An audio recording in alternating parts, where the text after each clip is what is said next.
생존 우선순위 서바이벌 프라이어리티 2026년 4월 28일자를 진행하도록 하겠습니다.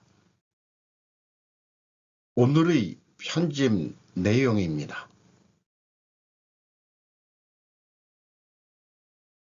고려아연 국내 기업 최초로 미국 연방정부 패스트트랙 지정, 한미 자원동맹 중심축 입증. 최인규 아시아투데이 4월 27일자 보도 내용입니다. 고려아연이 미국 테네시주에서 추진 중인 통합제련소 건설사업 프로젝트 크루서블이 연방정부의 패스트트랙으로 지정됐다. 우리나라 기업 중에 이 제도의 적용 대상이 된 건 이번이 처음이다. 고려아연이 한미 자원동맹의 중심축이라는 점이 다시 한번 확인됐다는 평가가 나온다. 27일 고려아연은 프로젝트 크루서블이 미국의 패스트트랙 제도 패스트 41의 적용 대상이 됐다고 밝혔다. 패스트 41은 국가 전략 대형 인프라, 자원산업에 대해 다수의 부처가 인허가 심사를 통합관리해주는 제도자. 기존 제도와는 별도로 진행되면서 일정을 대폭 단축해주는 게 핵심이다. 미국 정부가 제공하는 주요 행정지원 트랙으로 알려졌다. 프로젝트 크루서블이 패스트트랙에 적용될 수 있었던 건 지난 2월 미국 내무부가 테네시주 주정부 등과 인허가 절차 간소화를 위한 업무 협약을 체결했기 때문이다. 이에 따라 미국 연방정부는 패스트 41 지정사업의 인허가 일정을 관리해 비용 리스크를 최대한 완화할 예정이다. 미국 인허가위원회에 따르면 패스트 41 지정 프로젝트는 비지정 프로젝트와 비교할 때 최종 결정 기록서 ROD 발급까지 평균 18개월 빠르다. 프로젝트 크루서블의 추진 속도는 그만큼 빠르게 추진될 전망이다. 이를 놓고 미국의 핵심 광물 공급망 구축에 따른 안보 전략에 프로젝트 크루서블이 자리하고 있다는 점이 다시 한번 확인됐다는 게 업계의 지배적인 시각이다. 고려아연은 이달 초 미국에 있는 니어스타 USA 제련소와 관계자를 인수해 크루서블 징크를 출범하기도 했다라고 추가로 소개를 하면서 미국에서 패스트 41 지정을 받은 핵심 광물 관련 프로젝트는 애리조나주 사우스 32 아연 망강 개발 사업 에르모사 프로젝트, 알래스카 레졸루션 미네랄스의 안티모니 탐사 개발 사업 안티모니 리치 프로젝트 등 소수에 불과한 것으로 전해졌다. 게다가 기존 패스트 41 지정 핵심 광물 프로젝트에 미뤄봤을 때 생산하는 광물이 비철금속 13종, 핵심 광물 11종이 포함되과 반도체, 황산 등으로 다양한 이의 의미가 크다. 최윤범 회장은 프로젝트 크루서블의 패스트 41 지정이 안전하고 회복력 있는 핵심 광물 공급망 구축에 중요한 이정표가 될 것이라며 고려아연은 미국 연방정부뿐 아니라 테네시주 등 여러 이해관계자와 긴밀한 소통과 협의를 지속하면서 이번 프로젝트를 성공시키는 데 전념할 것이라고 말했다. 이어서 2027년 착공, 2029년 완공이라는 프로젝트 크루서블의 로드맵을 차질 없이 실행해 세계 최고 수준의 핵심 광물 처리 시설을 구현하겠다며 대한민국의 국가기관 산업을 영위하는 중심기업으로서 한미 양국의 공급망 안정화와 경제 안보에도 기여할 수 있도록 최선의 노력을 다할 것이라고 덧붙였다. 앞서 고려아연은 오는 2029년까지 74억 달러 약 11조 원이 투입되는 프로젝트 크루서블 계획을 밝혔다. 이는 연간 약 110만 톤의 원료를 처리하는 통합제련소 건설 사업으로 미국의 투자를 끌어내 이목을 끌었다. 통합제련소가 완공되면 아연, 연등 기초금속과 게르마늄, 갈륨 등 지소금속 등 핵심 광물 11종을 포함한 13종의 비철금속과 반도체 황산이 생산될 예정이다. 생산성 없는 노후의 힘 확대는 국부 훼손. 유럽 겪은 노동병 한서도 시작됐다. 김진희 뉴데일리 4월 27일. 공공부문 고조직률 영국 파업구 장기화의 경제 충격 확산. 프랑스 주 35시간제의 역설. 일자리는 안 늘고 비용만 남았다. 임금 자동 상승 구조, 기업 부담은 물가 전이. 노조 시간 임금, 유럽이 보여준 비용의 경로. 정권교체 1년, 대한민국 산업 현장이 노조라는 거대한 블랙홀에 빠져들고 있다. 합리적 대화와 상생의 가치가 사라진 자리에 하청노조의 무분별한 교섭 요구, 거대 노조의 돈 없는 성과급 투쟁, 그리고 물리력을 앞세운 폭력 시위가 난무하고 있다. 본질은 노조에 포획되는 나라, 긴급진단 시리즈를 통해 법치주의와 시장경제의 근간이 송두리째 흔들리는 현 주소를 짓고 법치 확리의 시급성을 재현한다. 민주공화국이 아니고 노동공화국이 됐다는 표현도 있죠. 노조보다 중요한 건 제도, 파업 충격 키우는 완충장치 공백. 제도적 완충장치 없이 권리만 확대될 경우 파업과 비용 충격이 그대로 경제 전반으로 확산될 수 있다는 점에서 정책 설계의 중요성이 커진다. 이것은 미국의 전문 의료인들의 파업 사진을 보여주고 있습니다. 시간 줄고 임금 오르면 결국 비용경과 문제, 기업에만 떠넘겨진 비용, 노사 갈등 격화 충돌 확대. 유럽의 경험이 보여주는 것은 단순하다. 이 과정에서 기업들은 생산 방식 변경, 외주화, 자동화 등 경영 판단 전반이 노사 협상 대상으로 확대될 가능성을 우려하고 있다. 기존에는 경영 영역으로 간주됐던 의사결정이 교섭 이슈로 전환될 경우 투자와 사업구조 재편이 지연될 수 있다는 것이다. 노동권 강화 자체가 문제라기보다 그로 인해 발생하는 비용이 어디로 이동하느냐가 정책의 성패를 가른다는 점이다.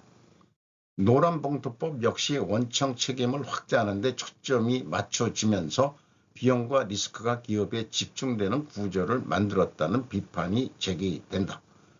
권리 확대의 명분과 달리 비용 분담에 대한 설계가 부족할 경우 결과적으로 기업에 과도한 부담을 지우는 정책으로 작용할 수 있다는 우려다.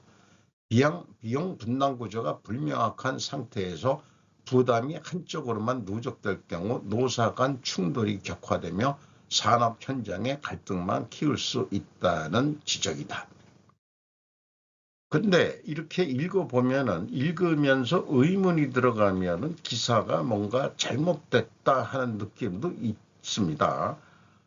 노조 쪽이 어떤 비용 분담 구조가 불명확하냐, 노조가 비용 분담을 할 그런 어떤 장치가 뭐가 있냐, 아니면 정부한테 비용 분담을 한다는 얘기냐, 전혀 구체적인 얘기 없이 추상적인 얘기만 깔고 있는 거로는 그 결론 부분이 좀 그렇습니다. 그래서 한번 제가 생각을 해봤습니다. 노동 생산성을 버리고 비용 정갈한 원가 의식에서 벗어나자. 판매 가격이란 제조 원가를 기반으로 결정되는 시대는 이미 지나간 지 오래되었다고 제가 계속 지속적으로 주장하고 있습니다. 국제유가를 이번에 생각해 보죠. 과연 생산원가를 기초로 가격이 형성이 되겠는가? 이번 이란 전쟁으로 가격이란 수요와 공급 측면에서 결정되는 것임을 재인지할 필요가 있고 예측이 끼어들어오고 있다고 보입니다. 제조업체의 원재료 가격은 단지 수요와 공급에 의해 결정될 뿐이죠. 그걸 기업 경영관리로서 어떻게 해볼 도리가 없는 영역입니다. 운영 경비 중 노임을 보면은 기자도 임금의 비용 정가를 말하고 있죠. 앞에 뉴스에서 제조 원가는 재료비와 운영 경비 5위로 구성되어 있습니다. 전가에서 벗어나려면 재료비와 운영경비는 디커플링에서 해결책을 강구해야 된다고 저는 믿습니다. 재료비는 어쩔 수 없는 영역이라고 정의를 제가 이번 했죠. 그렇다면 관리 가능 영역은 운영경비만 남습니다. 운영경비 중 1순위 비용은 역시 인건비죠. 임금이 올랐다고 바로 비용 증가가 되는가? 운영 비용은 경영 우선순위에서 3순위일 뿐입니다. 여기에서 제가 생략한 것은 재고 회전율을 올리면은 해결책이 될 수도 있다. 비용 증가를. 이런 아이디어도 우선 구두로 말씀드립니다.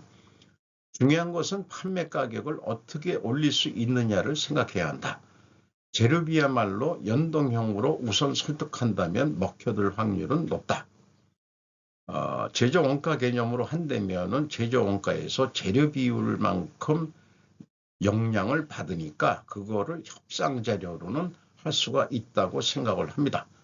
인상된 임금 비용을 판매 가격에 전가하겠다는 인식을 버려야 되지 않을까. 어차피 고정비 성격으로 변한 요소이다. 가격은 수요 공급에 의해 결정될 뿐이다.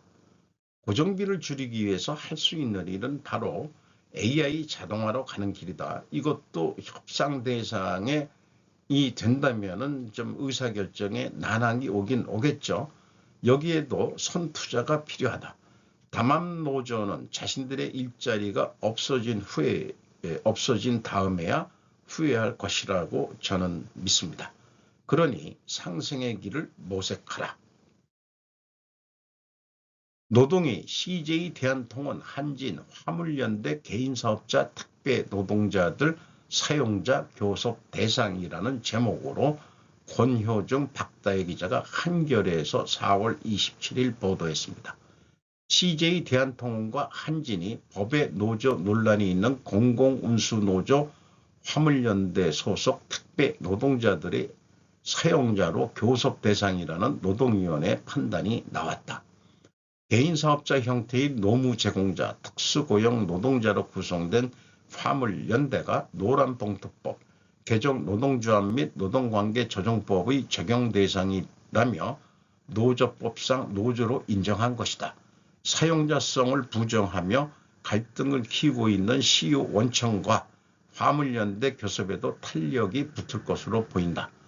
서울지방노동위원회는 27일 CJ 대한통운과 한진에 대한 하청노조 교섭 요구 사실공고 시정 신청 사건의 심판회의에서 화물연대에 손을 들어줬다. 이 민주노총 공공운수노조 조합원들이 27일 강남구 BGF 리테일 본사 앞에서 지들이 대신 그 성실교섭 이행을 촉구하고 있는 그런 사진을 게재했습니다. 우선은 이 맨 우측에 있는 친구가 이게 실제 택배 노동자 이런 출신은 아닌 것 같아요. 배가 이따위로 많이 나온 친구가 노조로 배를 이렇게 치운 친구 같아요. 이런 애들이 앞장서서 한다. 무슨 이권을 누리고. 요즘은 이렇게 띠를 두르고 이러는 거, 요즘은 빨간 띠가 이쪽은 아니래서 그나마 다행인데, 제가 빨간 띠를 뚫으면은 그것은 가미가제 특공대들이 했던 친일색이다라고 비판을 여러 번 했었죠. 그랬더니 얘들이 검은색으로 이렇게 바꾼 모양이네요. 전부 다 검은색에 흰색으로 통일을 또 디자인을 했는데 이것도 머리를 돌리긴 돌린 것 같습니다. 이런 여자애들은 뭔 심부름꾼으로 나와가지고 얘가 직접 택배하는 애는 아니잖아요. 어떤 서비스 업종이든 간에 개인 자영업자로서 20년 이상 경험은 결코 제가 노동자로 저도 이 개인적으로는 동네에서도 김 사장 이렇게 이제 서로들 얘기하는 그런 호칭을 받고 있는 거죠. 저도 그 조직에서 30년 근무를 했던 사람이기 때문에 저도 개 출신입니다. 자유계약사회에서 자존심도 없는 개들이다. 자유로운 늑대가 되라라고 갈하고 싶습니다. 또 최근에 우리 그 위대하신 이재명 대통령께서 민생을 어렵게 만들면 반란죄라고 한 이재명 대통령의 어록을 받들어서 양측 다 어록 확장 적용되어야 한다. 그러니까 우리 그 국민들의 그 택배가 제대로 안 되고 생활을 불편하게 하는 것은 이재명 대통령님의 어록을 빌리자면은 반란죄에 해당하니까 처벌해야 된다. 이렇게 주장하는 바입니다. 이런 거에 대해서는 왜 적용을 안 하는지 모르겠어요. 가짜 뉴스도 반란죄라고 하는 사람이 주가 상승 이유는 외국 세력의 투기 거품일 것이다.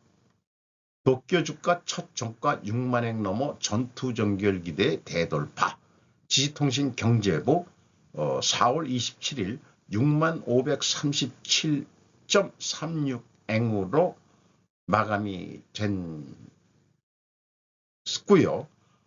한국은 7,000피도 멀지 않았다. 코스피 연일 사상 최고 현직, 연선옥 조선비즈 하나뱅크 정광판에 6,621.44 지수를 나타내고 있습니다.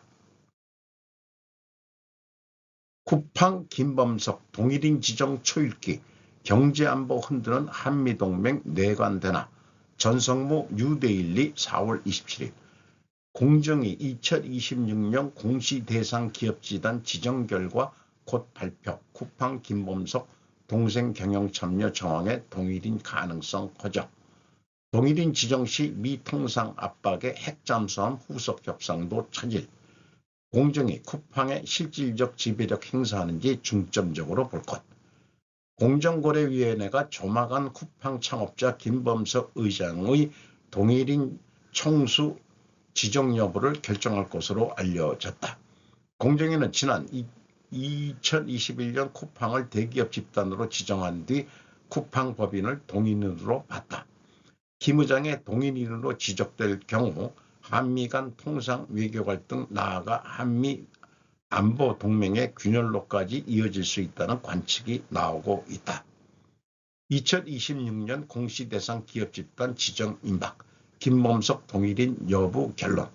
27일 정부에 따르면 공정위는 조만간 2026년도 공시대상 기업집단과 상호 출자 제한 기업집단을 지정할 계획이다.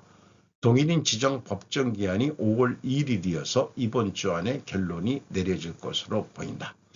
이 사진은 2021년 3월 12일 뉴욕 거래소에 상장하고 웃는 김범석의 사진을 소개하고 있습니다.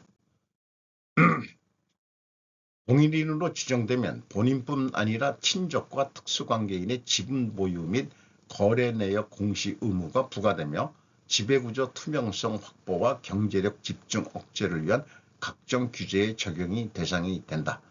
이에 대해 쿠팡은 김 의장 동생은 쿠팡 국내 계열사의 지분을 보유하고 있지 않으며 공정거래법상 입원, 대표이사, 이사, 감사, 지배인 등이 아니다라며 쿠팡에 대한 동일인 지정은 제3국에 비해 미국을 불리하게 취급하는 한미 FTA 최애국 대우 의무 위반, 투자자들의 투자 안정성을 저해하는 투자자 보호 의무 위반 가능성이 존재한다고 주장했다. 지정하면 외교 통상 마찰, 안 하면 정치권 반발, 딜레마 빠진 공정위. 미국 정치권의 움직임도 심상치 않다. 미국 의회 공시에 따르면 쿠팡은 올해 1월에서 3월 복수의 로비 회사와 계약을 맺고 총 178만 5천 달러를 로비 비용으로 쓴 것으로 확인됐다. 미 상원은 물론 백악관과 부통령실, 상무부, 미국 무역대표부, 재무부, 중소기업청 등 행정부 전반에 걸쳐 로비가 이루어졌다. 이런 가운데 미 공화당 하원의원 54명이 최근 강환경화 주미대사에게 한국 정부의 규제가 미국 기업을 표적으로 삼고 있다는 취지의 서한을 보냈다. 한미는 지난해 관세 협상에서 한국의 온라인 플랫폼 규제 등에서 미국 기업이 차별받지 않는다고 합의한 바 있다. 이런 상황에서 김 의장이 쿠팡 동인으로 지정되면 미국 측은 무역법 301조에 근거해 우리 주력 수출 상품인 자동차, 전자장비, 철강, 선박 등의 보복성 고율 관세를 부과할 수 있다는 것이다. 쿠팡의 어떤 사태가 전반적인 우리나라 주력 수출품까지 영향을 줄 수 있다. 이런 얘기네요. 전세난에는 묵묵부답. 대통령 SNS의 확증 편향이라는 제목. 박정환 뉴데일리 4월 27일. 전셋값 6년 4개월만 최대폭 상승. 매물 1년 새 44% 급감. 양도세 강화 장특 공제 폐지 강공. 임대차 위기는 언급 없고 공급 없는 규제로 매물 잠김 심화. 수요 억제 고집 꺾어야. 임대차 시장 분위기가 심상치 않다. 한국부동산원이 발표한 4월 셋째 주 서울 아파트 전세 수급 지수는 108.4로 2021년 6월 넷째 주 110.6 이후 약 5년 만에 최고치를 찍었다. 해당 수치는 전세 수요와 공급 비중을 수치화한 것으로 100보다 수치가 클수록 전세 공급자보다 수요자가 많다는 의미다. 시장 곳곳에서 이상 신호가 감지되고 있음에도 대통령의 X에선 전월세 위기 관련 언급은 찾아볼 수 없다. 그간 X를 통해 다주택 양도소득세 중과 유예, 종료와 장기 보유 특별공제, 장특공제 관련 고강도 발언을 쏟아낸 대통령이 현재 부동산 시장 핵심 이슈인 전월세난에 대해서는 묵묵부담인 것이다. 정부 정책 아웃이라고 그 부동산 소개서에 이렇게 그 또 게시물이 있는 것 사진을 게재를 했네요. 그 여러 번 그 했지만은 근본적으로 그 서울 경기 지방에 인구가 집중된 게 근본 원인이니까 그래서 뭐 이 지방 균형 발전 이런 얘기를 하는데 그게 아니고요. 핵심은 그 경제하고 정치하고 다 서울에 몰려 있으니까 그 청와대하고 그 국회가 미국처럼 서울을 뉴욕으로 생각하고 워싱턴 같은 도시로 이전을 하라고. 어? 그 남쪽 무슨 세종시까지 만들어 놓고도 거기에 뭐 일부만 가 있고 그 국회부터 내려가라. 아니면은 어디 갈 데가 없으면 아예 평양으로 옮겨 이 사람들아. 응? 그러면은 해결될 걸 가지고 아주 왕짜증나게 만들고 있습니다. 이 같은 대통령의 소셜 네트워크 서비스 부동산 정치를 두고 확증 편향이라는 비판도 나온다. 확증 편향이란 쉽게 말해 보고 싶은 것만 보고 듣고 싶은 것만 듣는다는 의미다. 지금까지 대통령의 X는 부동산 정책, 특히 규제 시행을 알리는 출발점이 되었다. 대통령이 X를 통해 특정 정책에 대한 문제 제기를 하면 관련 정부 부처와 정치인이 해당 정책에 대한 규제 등 세부 방안과 보완 조치를 마련하는 시기다. 문제는 정부의 부동산 규제 강공이 전월세 대란이라는 부메랑으로 돌아오고 있다는 점이다. 여기에 비거주 장특공제 폐지까지 현실화될 경우 소유자들이 해당 주택을 처분하거나 실거주자로 전환해 그나마 남은 매물마저 자취를 감춰버릴 가능성이 제기된다. 수요 불균형은 자연스럽게 가격 상승으로 이어진다. 정부의 투기 세력 때려잡기가 결과적으로 무주택 세입자들의 숨통만 옥죄게 되는 것이다. 대통령과 정부 여당은 지금이라도 현재의 임대차 시장 위기 원인과 현황 분석, 관련 대책에 대해 적극적으로 목소리를 내주기 바란다. 무엇보다 수요를 무조건 억눌러야 시장이 안정된다는 쇠고집을 꺾어야 한다. 공급 없는 규제 일변도 정책은 집값 풍선 효과와 임대차 시장 위기라는 부작용을 낳는다는 단순한 시장 논리를 왜 모르는가? 진짜 투기 세력과 일반 수요자의 철저한 분리, 선별적 규제 완화를 통한 다주택자 퇴로 확보가 선행돼야 집값이 안정되고 숙대박된 임대차 시장이 제자리를 찾을 수 있다라는 뉴스를 냈네요. 용인 600조 반도체 도시 가보니 여의도 1.5배 세계 첫 삼복층 팹. 김양혁, 윤희훈 기자, 이 4월 27일 언론 매체를 제가 빠뜨렸네요.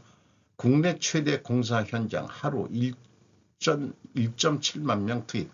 용인 결단의 세계 첫 삼복층 팩 4기 추진.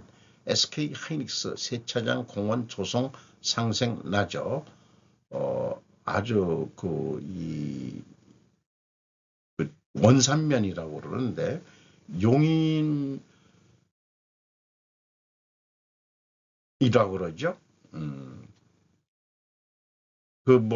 일본 TSMC 생기는 그런 면적보다도 더 크고 여기 기반 시설이 많이 같이 들어오는 것으로 되어 있죠. 축구장 600개, 한국 최대 공사장 하루 1만 7천 명 투입. 골조 1단계, 2단계 SK 하이닉스에서 제공한 조감도를 소개하고 있습니다. 용적률 상향의 세계 최초 삼복층 팩 건설. 용인시는 삼성전자 국가 산단과 SK 하이닉스 일반 산단을 양측으로 반도체 소부장 기업 유치에 속도를 내고 있다.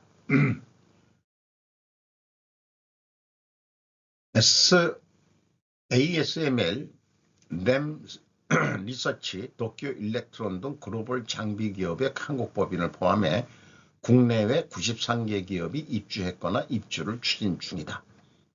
전력 용수 도로까지 깐다. 반도체 도시로 바뀌는 원산면. 기반 시설 확충도 병행되고 있다. 신안성 변전소에서 약 6km 길이 터널형 전력구를 통해 전력을 공급하는 변전소는 외곽 공사를 대부분 마쳤다. 공업용수는 37km 떨어진 남한강에서, 생활용수는 15km 거리 유림 배수지에서 공급할 계획이다.